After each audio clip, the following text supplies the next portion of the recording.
केंद्रीय विद्यालय ऑनलाइन प्रवेश कक्षा एक आवेदन पत्र। महत्वपूर्ण तिथियां। दिशा निर्देश 2023 से 24। भारत में स्कूलों का सबसे बड़ा समूह केंद्रीय विद्यालय है जो देश के हर कोने में स्थित है और केंद्र सरकार द्वारा संचालित है। सबसे बड़ा शिक्षण संस्थान 1248 स्कूलों, 14,35,562 छात्रों और 44,816 शिक्षण और गैर शिक्षण कर्मचारियों के साथ चलता है। हर साल सभी केंद्रीय विद्यालयों में कक्षा 1 के लिए प्रवेश प्रक्रिया मार्च के महीने में शुरू होती है। शैक्षणिक वर्ष 2023 से 24 के लिए नए सिरे से प्रवेश फरवरी 2023 के अंत में अधिसूचित किया जाएगा। सभी माता पिता और अभिभावक 2023 में कक्षा 1 में प्रवेश के बारे में अधिक जानकारी के लिए केंद्रीय विद्यालय संगठन (केवीएस) की आधिकारिक वेबसाइट देखेंगे। उससे पहले केंद्रीय विद्यालय में कक्षा 1 से 9 और 11 तक में दाखिले के लिए नई गाइडलाइंस जरूर पढ़ लें। केंद्रीय विद्यालय प्रवेश 2023 से 24। केंद्रीय विद्यालय भारतीय मानव संसाधन विकास मंत्रालय के तहत केंद्र सरकार के स्कूलों की एक श्रृंखला है। केंद्रीय विद्यालय केंद्रीय माध्यमिक शिक्षा बोर्ड (सीबीएसई) से संबद्ध हैं।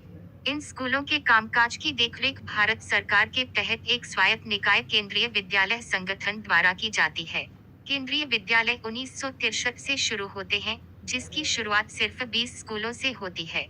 आज आप भारत में लगभग हर जगह एक केंद्रीय विद्यालय पा सकते हैं जिससे शिक्षा देश के कोने कोने तक पहुंच सके।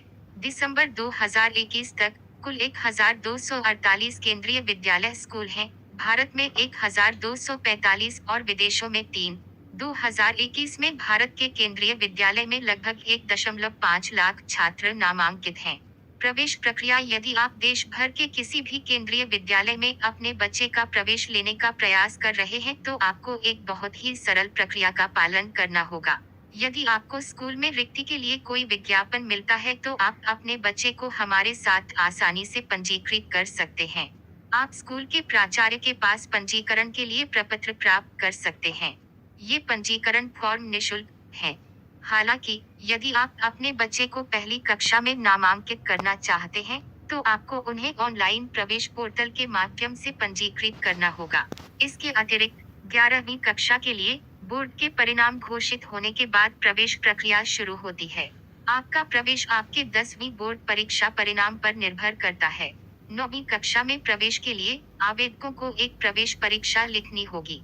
आवश्यक दस्तावेज: जन्म प्रमाण पत्र, स्थानांतरण प्रमाण पत्र यदि लागू हो, आरक्षण मानदंड का प्रमाण यदि लागू हो, सेवा प्रमाण पत्र यदि लागू हो, रक्षा कर्मचारियों के लिए रोजगार का प्रमाण पत्र, निवास का प्रमाण। केवी स्कूल में प्रवेश के लिए आयु सीमा। यहाँ प्रत्येक कक्षा में एक छात्र की न्यूनतम और अधिकतम आयु की सूची दी गई है।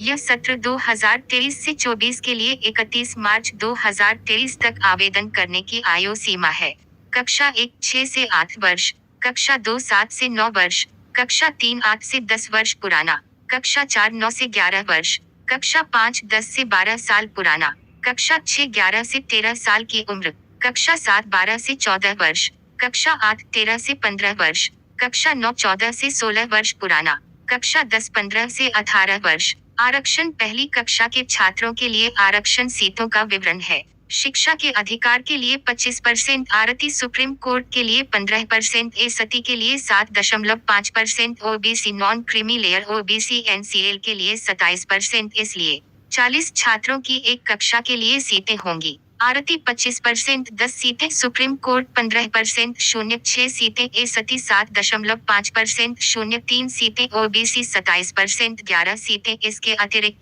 3% सीटें विकलांग बच्चों के लिए आरक्षित हैं। लॉटरी: लॉट का ड्रॉ प्रक्रिया। पंजीकरण के बाद प्रत्येक केंद्रीय विद्यालय में निम्नानुसार लॉटरी आयोजित की जाएगी। ए. आरती लॉटरी, बी. सभी डी लॉटरी, सी. श्रेणी 1, डी. श्रेणी 2, ईएससी, एफ. एसटी, छ. ओबीसी, ज. श्रेणी 3, आई. श्रेणी 4, जे. श्रेणी 5, के. श्रेणी 6 यदि लागू हो, L. Single girl child, SGC. Lottery परिणाम: लॉटरी का क्रम इस प्रकार होगा। 40 छात्रों की एक कक्षा में से पहली 10 सीटें आरटी के प्रावधानों के अनुसार भरी जाएंगी।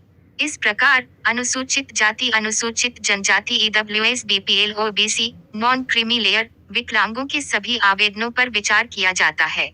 इसके बाद अनुसूचित जाति अनुसूचित जनजाति ओबीसी एनसीएल अनारक्षित के अलग अलग विकलांग उम्मीदवारों की लॉटरी आयोजित की जाती है।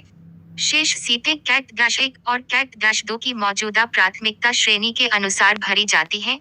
परियोजना IHLKV के मामले में कैट-1 से कैट-3 यदि आरक्षित सीटों में से कोई भी अभी भी खाली है, तो उन्हें प्रवेश की प्राथमिकताओं के क्रम के अनुसार अनुसूचित जाति अनुसूचित जनजाति अन्य पिछड़ा वर्ग एनसीएल आवेदकों को प्रवेश देकर कवर किया जाता है। यदि आरक्षण के तहत अभी भी कुछ सीटें खाली हैं तो उन्हें खाली रखा जाना है।